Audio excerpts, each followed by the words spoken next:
నేను ఇంకొక మాట కూడా అడుగుతా ఉన్నా రేవంత్ రెడ్డి గారిని.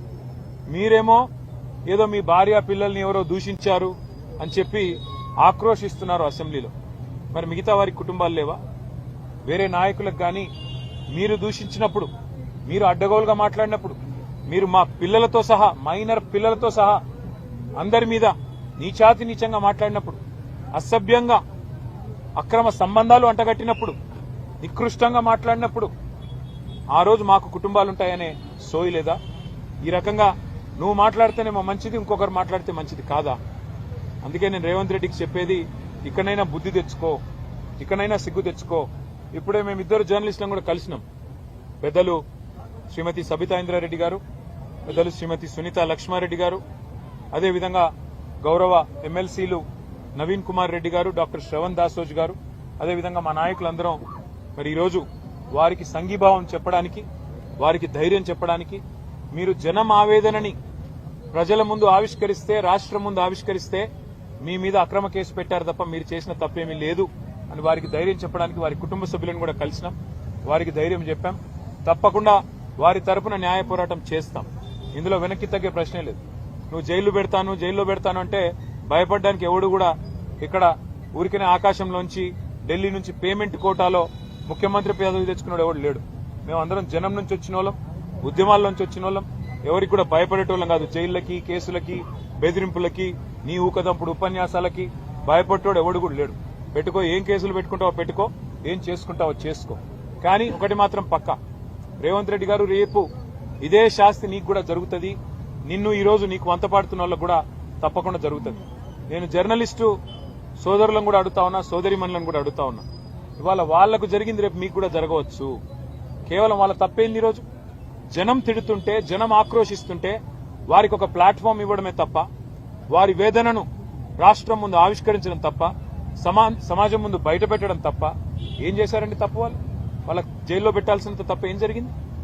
అందుకే నేను అనేది, ముఖ్యమంత్రి గారు కుటుంబాలు అందరికీ ఉంటాయి.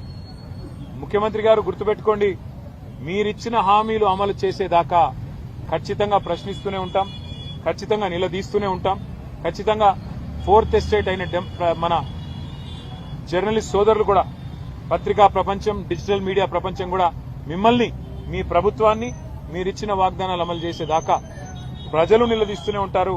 మరి పత్రికలు కూడా నిలదీస్తూనే ఉంటాయి, జర్నలిస్టులు కూడా ప్రశ్నిస్తూనే ఉంటారని చెప్పి కూడా వారికి గుర్తు చేస్తూ, ఇవాళ ఈ రాష్ట్రం కాంగ్రెస్ ప్రభుత్వం వచ్చిన తర్వాత అన్ని రంగాల్లో విఫలమైందన్న మాట నిన్న ముఖ్యమంత్రి గారు స్వయంగా ఒప్పుకున్నారు. నిన్న స్టేషన్ గన్పూర్ పోయారు ముఖ్యమంత్రి గారు. అక్కడ చెప్తున్నాడు 71,000 కోట్ల ఆదాయం తగ్గింది అని చెప్తున్నాడు. ఎవరి వల్ల తగ్గింది? ఎవరి అనాలోచిత, ఎవరి నెగటివ్ పాలిటిక్స్ వల్ల, నెగటివ్ పాలసీస్ వల్ల, నెగటివ్ ధోరణి వల్ల తగ్గింది చెప్పండి మీరు.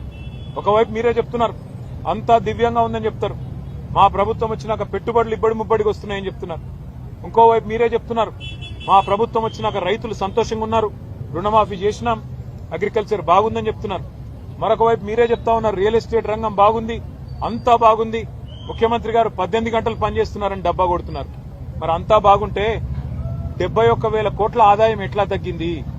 అంతా బాగుంటే తెలంగాణ తిరోగమనం వైపు ఎందుకు ప్రయాణం చేస్తున్నది? తిరోగమనం వైపు ఎందుకు పయనిస్తున్నది? దీనికి సమాధానం ఉందా?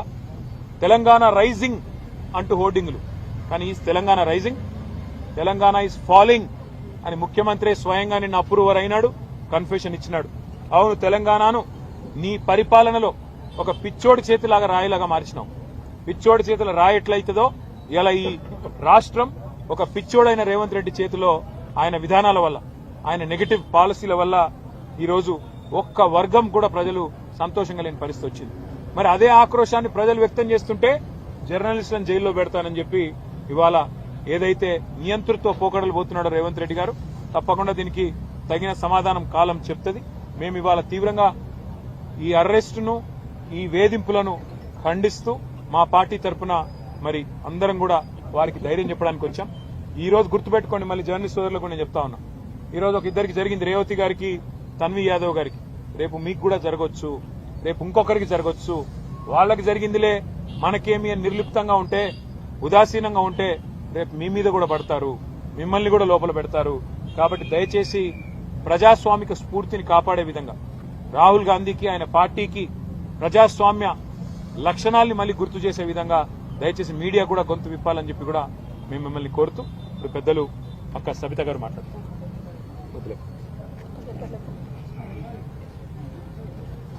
ఈరోజు రేవతి గారిని, తన్వి యాదవ్ గారిని చూడడానికి ఇక్కడికి రావడం జరిగింది. నిజంగా వాళ్ళని చూసిన తర్వాత అనిపిస్తుంది ప్రజల గొంతుక వినిపిస్తున్న వాళ్ళు చెయ్యని తప్పుకి శిక్ష అనుభవిస్తున్నారనే ఫీలింగ్ తో వాళ్ళు బాధపడుతుంటే నిజంగా బాధ అనిపిస్తా ఉంది. ఈ సంఘటన ఖండిస్తా ఉన్నాం. ఇది ఒకటే కాదు, గతంలో కూడా ఇద్దరు మహిళా జర్నలిస్టులని రైతులకు రుణమాఫీ కాలేదు అని అడగడానికి వెళ్ళినప్పుడు అసహనాన్ని కప్పిపుచ్చుకోవడానికి విజయారెడ్డి అదేవిధంగా సరిత యాదవ్ వాళ్ళిద్దరిని మహిళా జర్నలిస్టులను కూడా ఆ రోజు కూడా కేసు పెట్టి వేధించడం. ఆ విధంగా చూస్తా ఉంటే 15 నెలల లోపల దాదాపుగా 11 మంది పైన ఏదో ఒక రకంగా కేసులు పెట్టడము, జైలు పంపించడం అనేది ఈరోజు పరాపాటిగా మారింది తెలంగాణ రాష్ట్రంలో. రేవంత్ రెడ్డి గారు ఏదైతే 6 గ్యారెంటీలు ఎట్లా అటకెక్కించిండ్రు, 7వ గ్యారెంటీ కూడా ఎన్నికలప్పుడు 7వ గ్యారెంటీ ఏదైతే ఇచ్చిండో దాన్ని కూడా తుంగలో దొక్కినట్టు ఈరోజు ప్రజాస్వామ్యాన్ని కూని చేసే విధంగా ఈరోజు జర్నలిస్టులను అరెస్ట్ చేస్తూ వాళ్ళ ప్రభుత్వం అసమర్థతను కప్పిపుచ్చుకునే ప్రయత్నాన్ని ఈ విధంగా చేయాలనే ప్రయత్నం చేస్తా ఉన్నారు. ఢిల్లీ లెవెల్లో ఉన్న, దేశం లెవెల్లో ఉన్న వాళ్ళు స్పందిస్తా ఉన్నారు. జర్నలిస్టుల అరెస్టు అసహనానికి, ప్రభుత్వ అసహనానికి నిదర్శనంగా ఈ జర్నలిస్టుల అరెస్టు నిలిచిందని వాళ్ళ ఎంపీ గారి కపిల్ సిబాల్ గారు మొన్న మాట్లాడుతూ చెప్పినారు. తెలంగాణ రాష్ట్రంలో తెలంగాణ ప్రభుత్వ అసహనానికి నిదర్శనం మహిళా జర్నలిస్టుల అరెస్ట్ అనేది మొన్న వారే మాట్లాడుతున్నారు. కానీ ఇక్కడున్న ముఖ్యమంత్రి గారు, హోంమంత్రి గారు రెండు వారి దగ్గరే ఉన్నాయి. జనరల్ గా ఒక జర్నలిస్ట్ ని ఎవరైనా అరెస్ట్ చేయాలని, ఏదైనా చేయాలని ఫస్ట్ హోంమంత్రికే ఇన్ఫర్మేషన్ ఇస్తారు. అంటే మీ డైరెక్షన్ లో మీరు చెప్పిన ప్రకారమే ఈరోజు జర్నలిస్టులందరినీ కూడా లోపలేసేసి ప్రజలు ఎవరు మాట్లాడినా కూడా వ్యతిరేకంగా ఎవరు టెలికాస్ట్ చేయకూడదు, ఎవరు చేసిన ఇలా ఇదే విధంగా ఉంటుందనే ఆలోచన కల్పించాలనే ఆలోచనతో ఈరోజు చేస్తా ఉన్నారు. ఒక అమ్మాయి ఈరోజు తన్వి యాదవ్ చెప్తా ఉంది, 18 మంది పోలీసు వాళ్ళు తనని తీసుకెళ్లి ఇట్లా పడేస్తున్నారు అని చెప్తా ఉంది. ఏం తప్పు చేశారు? నోరు మూసి ఎత్తి తీసి అట్లా వెహికల్లో పడేశారని చెప్తా ఉంది. ఏం తప్పు చేశారు వాళ్ళు? ప్రజల ఆక్రోశాన్ని, ప్రజల ఆవేదనని మీరు వినడానికి సిద్ధంగా లేరు కాబట్టి వాళ్ళ వేదిక నుండి వినిపించున్నారు. వాళ్ళు చేసిన తప్పేంటి? వాళ్ళు మాట్లాడింది మాత్రమే టెలికాస్ట్ చేస్తున్నారు. నిజంగా నిజమైన లీడర్ అయితే ఈ రాష్ట్ర ముఖ్యమంత్రి గారు నిజంగా ప్రజల పక్షాన్ని ఆలోచించినట్టుంటే మీడియాలలో వస్తున్న వార్తలని బేరీజ్ వేసుకుని ప్రక్షాళన చేసుకుంటూ దాన్ని సెట్ చేసుకుంటూ పోవాలా. కానీ ఏ వార్త నెగిటివ్ వచ్చినా కూడా ముందు మీకు శిక్ష ఉంటుంది జర్నలిస్టులకు అనే లెవెల్లో ఏదైతే ఈరోజు ఇందిరమ్మ పాలన అంటే ఇలాగే ఉంటుంది అనే లెవెల్లో ఈ రాష్ట్రంలో ప్రభుత్వాన్ని నడిపిస్తున్నారు రేవంత్ రెడ్డి గారు.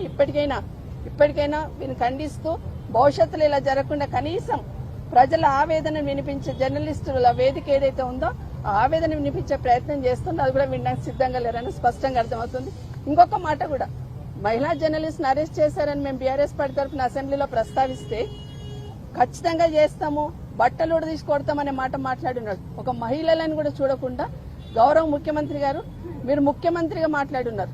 మామూలుగా సాధారణ వ్యక్తిగా కాదు, ముఖ్యమంత్రిగా అసెంబ్లీలో బట్టలు విడదీస్తాము, బట్టలు విడదీసుకొడతామనే మాట ఏదైతే మాట్లాడున్నారో మహిళా జర్నలిస్టులు అనే ఆలోచన కూడా లేదు.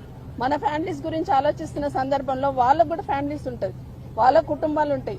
మీరు మాట్లాడుతున్న మాటలు ఈ రోజు మహిళలందరూ కూడా సిగ్గుతో తలంచుకునే విధంగా ఈ రాష్ట్ర ముఖ్యమంత్రి గారు మాట్లాడారు.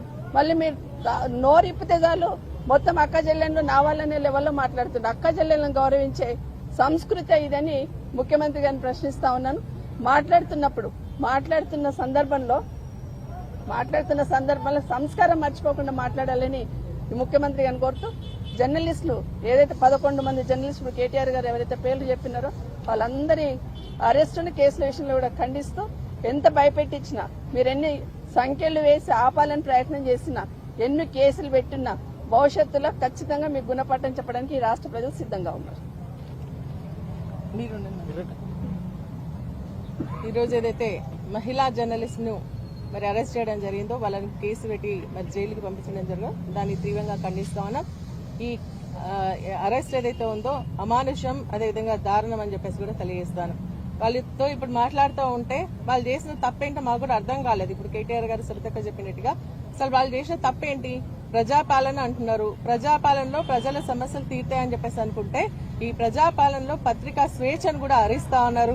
మరీ ముఖ్యంగా మహిళల పైన మరి మీ యొక్క అరాచకం మీద అని చెప్పేసి అడుగుతా ఉన్నాం. ఎందుకంటే వారు చెప్తా ఉన్నారు, మహిళలు మార్నింగ్ ఎర్లీ అవర్స్ లో ఇంటికి వెళ్లి వాళ్ళని ఒక క్రిమినల్స్ ను లేదంటే ఉగ్రవాదులను అరెస్ట్ చేసినట్టుగా మరి దాదాపు ఒక 40 మంది పోలీసులు రేవతి వారి ఇంటికి, అదే విధంగా తన్వి యాదవ్ దగ్గరికి 18 మంది పోలీసులు, అదే కూడా విమెన్ పోలీస్ సంబంధించి చాలా తక్కువ సంఖ్యలో వెళ్లి వాళ్ళని అరెస్ట్ చేసి మరి కిడ్నాప్ చేసినట్టుగా, అది అరెస్ట్ అన్నారు, దాన్ని కిడ్నాప్ చేసినట్టుగా తీసుకెళ్లి వాళ్ళని అరెస్ట్ చేసి లోపల పారేసిండ్రు అంటే ఇది పత్రికా స్వేచ్ఛను హరిస్తున్నారా లేదా అని చెప్పేసి నేను అడుగుతా ఉన్నా.